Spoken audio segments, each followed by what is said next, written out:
Começa agora um programa que traz tudo sobre o livro mais lido em todos os tempos. Apresentamos O Som do Livro.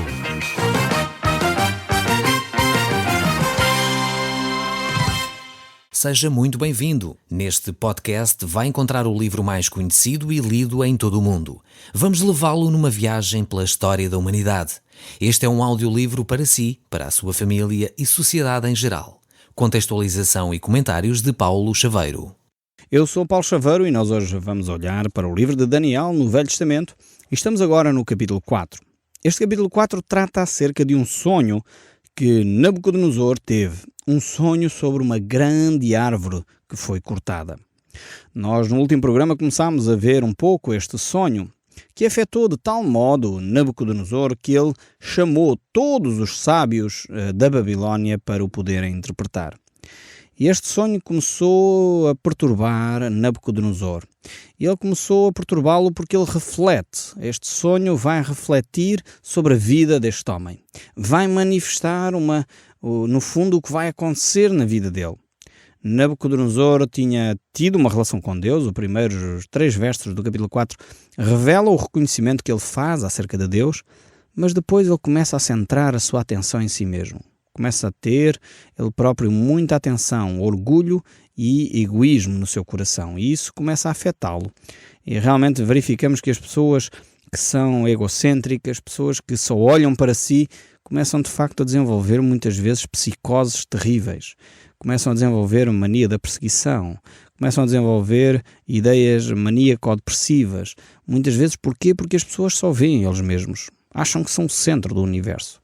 Eu lembro-me de uma pessoa uma vez que dizia exatamente isso. Dizia, não, o mundo gira à minha volta. E ele falava disto a sério. Ele pensava realmente que o mundo girava à volta dele, mas ele não é o centro do mundo. Uma pessoa extremamente desequilibrada em termos psiquiátricos. Mas realmente as pessoas que começam a desenvolver patologias nesta área, doenças mentais, têm muitas vezes, quando é de origem espiritual, como é o caso aqui de Nabucodonosor, começam por muitas vezes a desenvolver pecados. Pecado de orgulho, pecado de egoísmo, e começam a centrar a sua atenção em si mesmo. Vejamos então aqui a partir do verso 10, só para dar o contexto, e depois iremos fazer comentários a partir do verso 17. Diz assim, Daniel 4, verso 10. Ora, era assim a visão da minha cabeça quando eu estava no meu leito. Eu estava a olhar e vi uma árvore no meio da terra, cuja altura era grande. Crescia a árvore e se tornava forte, de maneira que a sua altura chegava até ao céu e era vista até aos confins da terra. As suas folhas eram formosas e o seu fruto abundante, e havia nela sustento para todos. Debaixo dela, os animais do campo achavam sombra, e as aves do céu faziam moradas nos seus ramos, e todos os seres viventes se mantinham dela. No meu sonho, quando eu estava no meu leito, vi um vigilante, um santo, que descia do céu, clamando fortemente e dizia: derrubai a árvore, cortai os ramos, tirai-lhe as folhas, espalhai o seu fruto. Afugentem-se os animais debaixo dela e as aves dos seus ramos. Mas a cepa, com as raízes, deixa na terra, atada com cadeias de ferro e de bronze, como erva no campo. Seja ela molhada de orvalho do céu, e a sua porção seja como os animais, a erva da terra. Mude-se-lhe o coração, para que não seja mais coração de homem, e lhe seja dado coração de animal, e passem sobre ele 7 tempos. Temos aqui uma metáfora, um sonho, algo que Deus quer falar através deste sonho a Nabucodonosor. Esta árvore claramente é identificada como um homem. Aliás, no final deste sonho, diz o texto que mude-se o coração de homem para que lhe seja dado um coração de animal. Então, claramente, esta árvore aqui é identificada como um homem. E em várias alturas da Bíblia, a Bíblia identifica árvores ou com homens, ou com nações, ou com situações idênticas a estas, não é? Uma forma ou outra, as árvores são associadas a nações ou pessoas. No caso, por exemplo, de Mateus 13, a oliveira representa Israel. E no caso até do livro de Romanos, o apóstolo Paulo vai dizer que, por um lado, a oliveira brava é os gentios e a oliveira mansa é Israel. E temos estes exemplos com frequência. Figueiras são atribuídas também à nação de Israel ou outros povos. Vemos que no Salmo 2, onde os homens são de alguma forma símbolo das árvores, ou as árvores símbolo dos homens, temos esta ligação constante. E aqui, de facto, mais uma vez, esta árvore simboliza uma pessoa. E esta pessoa, neste caso concreto, Daniel vai interpretar como sendo o rei Nabucodonosor. Ele, na realidade, era um homem que tinha poder extremo. Era um homem que, na realidade, subiu até aos céus. Todo o seu poder foi visto até à extremidade da terra. Usando estas linguagens aqui do próprio sonho, e ainda hoje nós recebemos laivos, influências até deste império babilónico. Continua hoje a ser considerado uma das 7 maravilhas da antiguidade, a cidade da Babilónia. Eu não sei se você tinha esse conhecimento, mas se você digitar, por exemplo, a palavra 7 maravilhas do mundo, ou 7 maravilhas da antiguidade na internet, vai-lhe aparecer claramente a Babilónia, os jardins suspensos da Babilónia, como uma das 7 maravilhas do mundo antigo. E realmente até hoje, até à extremidade da terra, podemos dizer assim, Nabucodonosor e o seu império ainda hoje é visto. Então há de facto uma referência clara ao poderio de Nabucodonosor e ao mesmo tempo este poderio é um poderio que se estende a toda a terra. No entanto, Nabucodonosor vê que esta árvore não fica ali simplesmente. Aparece um anjo do Senhor, aparece alguém que vai cortar, vai dar ordem para que se corte esta árvore, para que o seu poderio termine. E algumas pessoas podem pensar que às vezes Deus está aliado da história, Deus, enfim, está lá longe, não se importa connosco, mas na realidade não é assim.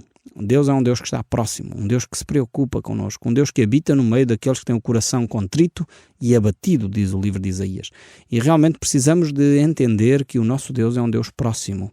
E não nos podemos esconder de Deus. Alguns pensam que podem se esconder de Deus, como talvez Nabucodonosor, depois de ter feito aquela famosa oração que nós vimos no princípio do capítulo 4, pensou ele que poderia se esconder no seu palácio e viver a sua vida tranquila e desprezar a Deus. E de Deus não se zomba. Não podemos nos esconder de Deus, como diz o Salmo 139. E realmente é claro que Deus nos observa, Deus está perto de nós, Deus cuida de cada um de nós. E podemos e devemos olhar para o nosso Deus. E é por isso que aqui este texto bíblico que nós estamos a ler é tão importante e relevante para cada um de nós. Mas vamos ver aqui este verso 17 do capítulo 4 do livro de Daniel, que é um texto central, como eu disse no último programa. Diz assim este texto: esta sentença é por decreto dos vigilantes e é esta a ordem, por mandamento dos santos, a fim de que conheçam os viventes que o Altíssimo tem domínio sobre o reino dos homens e dá a quem quer e até ao mais fraco dos homens constitui sobre eles. Temos realmente aqui 3 grandes verdades que sobressaem deste verso 17. A primeira grande questão que sobressai aqui é que Deus é um Deus supremo. Deus é o Deus sobre todo o mundo. Não há nada que escape ao conhecimento de Deus. Mesmo quando acontecem coisas terríveis, mesmo quando o governo dos homens parece que vai de mal a pior, Deus continua a ser o Deus supremo, o Deus que permite muitas vezes que as coisas aconteçam. Não quer dizer que é a vontade expressa de Deus. Há uns anos atrás li um livro muito interessante. Chamava-se As 3 Vontades de Deus. E na altura, quando eu li aquilo, assim, achei, mas que descabimento este livro. Mas depois comecei a refletir e começo cada vez mais a concordar com esse autor. Ele diz que há 3 vontades de Deus. Há a vontade expressa de Deus, e quando Deus declara determinada coisa, quer o homem goste, quer o homem não goste, enfim, está expresso, está declarado. Por exemplo, a Bíblia é muito clara quando diz que Deus não quer que nenhum homem pereça. A Bíblia é muito clara quando diz que Deus não quer que o homem tenha imagens de escultura, a quem dobre o seu joelho ou adore. A Bíblia é muito clara quando diz que Deus não quer que o homem roube, que o homem minta. Esta é a vontade expressa de Deus, está declarada por parte de Deus. Então é a vontade expressa de Deus. Depois temos uma outra vontade que é a vontade permissiva de Deus, ou seja, não quer dizer que é a vontade expressa, não quer dizer que é isso que Deus quer, mas Deus permite que aconteça. portanto é a vontade permissiva. E muitas dessas situações encaixa, às vezes, coisas que nós não gostamos de ver, como catástrofes, genocídios, guerras, violências. Muitas vezes cabe dentro da vontade permissiva de Deus, ou seja, Deus não quer que isso aconteça, não é a vontade de Deus que aconteça, mas por causa do pecado do homem, Deus permite por algum desígnio que Ele lá tem, alguma razão que nós não dominamos, não sabemos, e Deus permite que aconteça dessa forma. Muitas vezes nós não dominamos as razões porque é que determinada situação acontece. Também porque nós nem sempre temos a perspectiva do que vai acontecer no futuro. Conta-se aquela história de alguém que um dia estava, enfim, pobre, não tinha dinheiro para sustentar a família e, na realidade, ele estava tão miserável que seguiu, enfim, procurava emprego aqui e ali, foi a uma empresa de informática para tentar começar a trabalhar nas limpezas, enfim. E essa pessoa foi lá e estava a preencher o currículo e alguém me perguntou, então, mas o senhor, qual é o seu e-mail? Eu disse, eu não tenho e-mail, sou tão pobre, nem tenho computador, como é que eu vou ter e-mail? Então o senhor, para trabalhar numa empresa de informática, tem que ter e-mail. Portanto, se não tem e-mail, não se pode contratar. Portanto, nem vale a pena preencher a ficha. E o homem saiu dali desesperado, sem ter trabalho, e passou numa praça e tinha ali um euro no bolso, comprou 1 ou 2 quilos de maçãs, e foi bater a uma porta e dizer, olha, desculpem, eu estou na miséria, preciso de alimentar os meus filhos, se não se importa, eu vendi-lhe estas maçãs um pouco mais caro, mas no fundo comprei-as por 1 euro, estou a tentar fazer algum dinheiro, vendo por 1,5 euro, 2 euros, se não se importa, pelo menos já me ajuda a auxiliar os meus filhos. E a pessoa aceitou, vendeu aqueles 2 quilos de maçãs, entretanto continuou a fazer isso para faturar algum dinheiro. Entretanto começou a trabalhar de uma forma mais organizada, o negócio foi crescendo, foi comprando uma carrinha, depois entretanto já foi desenvolvendo o negócio, comprou um caminhão e a empresa foi desenvolvendo e estava já numa fase em que a empresa estava a andar bem, enfim, já tudo legalizado, já tudo certinho, e ele pensou, como é que eu posso expandir mais o meu negócio? Chamou um consultor de empresas e veio dizer, ok, eles fizeram auditoria à empresa e disse, olha, a única coisa que vemos é que o senhor talvez pudesse desenvolver aqui um sistema informático para começar a fazer vendas pela internet. O senhor já imaginou o que era você poder vender as coisas pela internet? Já imaginou o que era se você tivesse um e-mail onde as pessoas pudessem aceder e conhecer a sua empresa? E ele disse, sim, ter um e-mail. E o senhor já imaginou o que era se você tivesse um e-mail? Assim, sim, se eu tivesse um e-mail neste momento era empregado de limpeza de uma empresa de informática. Às vezes nós somos assim, quer dizer, não percebemos o que vai acontecer no futuro e aquilo que é miserável, que é às vezes uma catástrofe aos nossos olhos, Deus por vezes transforma aquilo depois em algo melhor. Se aquele homem tivesse um e-mail, simplesmente tinha ficado como empregado de limpeza, mas porque não tinha aquela situação e ele não sabe o futuro, mas Deus permitiu que ele se pudesse desenvolver. Realmente, às vezes, nós, como não dominamos o futuro, não percebemos a vontade permissiva de Deus. Depois há a terceira vontade de Deus. Portanto, já vimos a vontade expressa, é aquela que está escrita na Bíblia, vemos a vontade permissiva e depois vemos a vontade soberana. A vontade soberana de Deus é aquela, quer o homem goste, quer o homem não goste, quer o homem queira, quer o homem não queira, ela vai acontecer. E essa é a vontade soberana de Deus. É quando Deus decreta uma coisa, ela acontece, quer o homem queira, quer o homem não queira. E aquilo que aconteceu aqui na Nabucodonosor, claramente, era a vontade soberana de Deus. Nabucodonosor, por causa do seu pecado, afastou-se de Deus e Deus ia trazer a sua vontade sobre ele, quer ele gostasse ou não gostasse. Para seu benefício, Deus iria permitir que isto acontecesse a Nabucodonosor. Vejamos então o que é que iria acontecer. Verso 18. Isto vi eu, rei Nabucodonosor, em sonhos. Tu, pois, ó Beltesazar, diz a interpretação. Portanto, todos os sábios do meu reino não me puderam fazer a interpretação, mas tu podes. Pois há em ti o espírito dos deuses santos. Então nós vemos que Nabucodonosor estava muito perturbado e nós dissemos que havia 3 aspectos aqui que nós deveríamos considerar nesta declaração do verso 17 e 18 de Nabucodonosor. E nós só vimos a primeira, que Deus é quem governa o mundo dos homens. A segunda que nós podemos ver aqui é que Deus dá a quem quer. Não é porque nós somos bonzinhos ou deixamos de ser bonzinhos. Deus é o Deus soberano sobre todas as coisas. Ele dá o governo a quem quer. Alguns pensam que os governos são atribuídos por eleições livres, que é melhor este sistema ou é melhor aquele sistema. Deus é quem conduz a história da humanidade. É verdade que não dominamos tudo o que está por detrás, porque é que determinadas situações ocorrem, porque é que determinadas maus governantes sobem ao poder. Nós não dominamos de facto todas as coisas. E isso conduz-nos rapidamente ao terceiro aspecto que nós encontramos aqui, que é o terceiro aspecto, é que o poder pode ser dado a pessoas incapazes. E nós vimos isso ainda no final do verso 17, quando diz lá, a certa altura, que quem quer, e até aos humildes, ou mais humildes dos homens, constitui sobre eles. Ou seja, muitas vezes não tem a ver com competências. E às vezes a gente vê realmente pessoas que estão nos governos e deixam muito a desejar em termos de capacidades. Pessoas que realmente não deveriam estar nos cargos em questão. E por isso creio que a democracia ainda faz sentido, porque aí o povo pode ter uma parte interventiva no sentido de colocar pessoas que sejam mais capazes, pessoas de caráter. Devemos analisar o caráter das nossas lideranças, é vital. Mais do que os grandes programas e as linhas orientadoras, o caráter dos governantes é o que vai fazer a diferença entre a implementação de um bonito programa ou de um programa se calhar não tão bonito, mas capaz de ser execuível. Mas voltando aqui ao nosso texto bíblico, o verso 19 ainda diz: Então Daniel, cujo nome era Belteshazzar, esteve atônito por alguns tempos, e os seus pensamentos o perturbavam. Então vemos que o próprio Daniel, diante desta revelação, diante deste sonho, ele ficou perturbado. E ficou perturbado porque as revelações eram terríveis. E diz o texto: Então lhe falou o rei e disse: Belteshazzar, não te perturba o sonho, nem a sua interpretação. Responde Belteshazzar e diz: Senhor meu, o sonho seja contra os que têm ódio e a sua interpretação para os teus inimigos.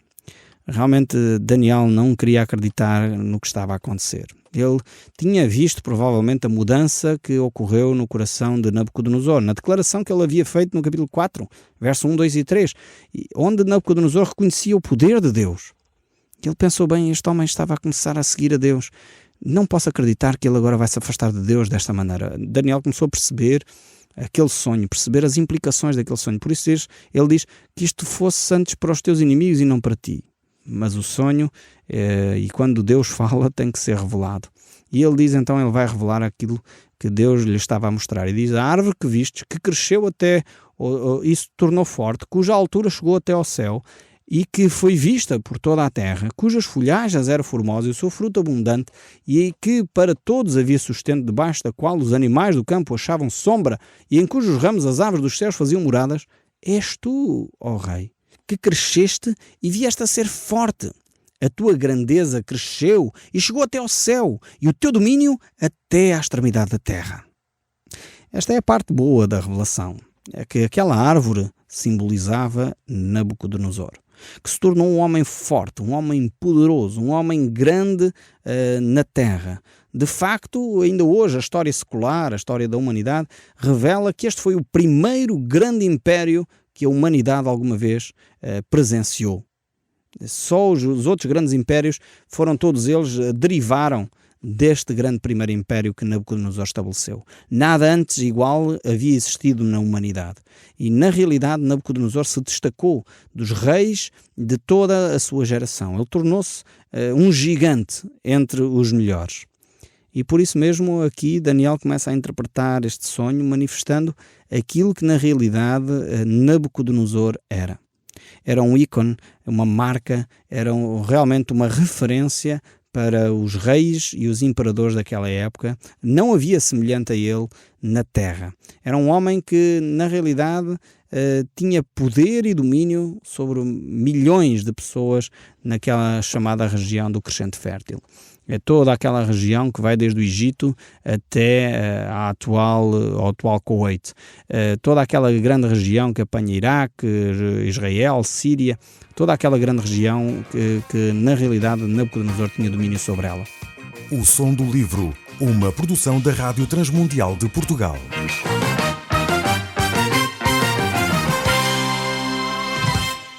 RTM. Conhece todos os nossos programas em rtmportugal.org. Uma produção da Rádio Transmundial de Portugal.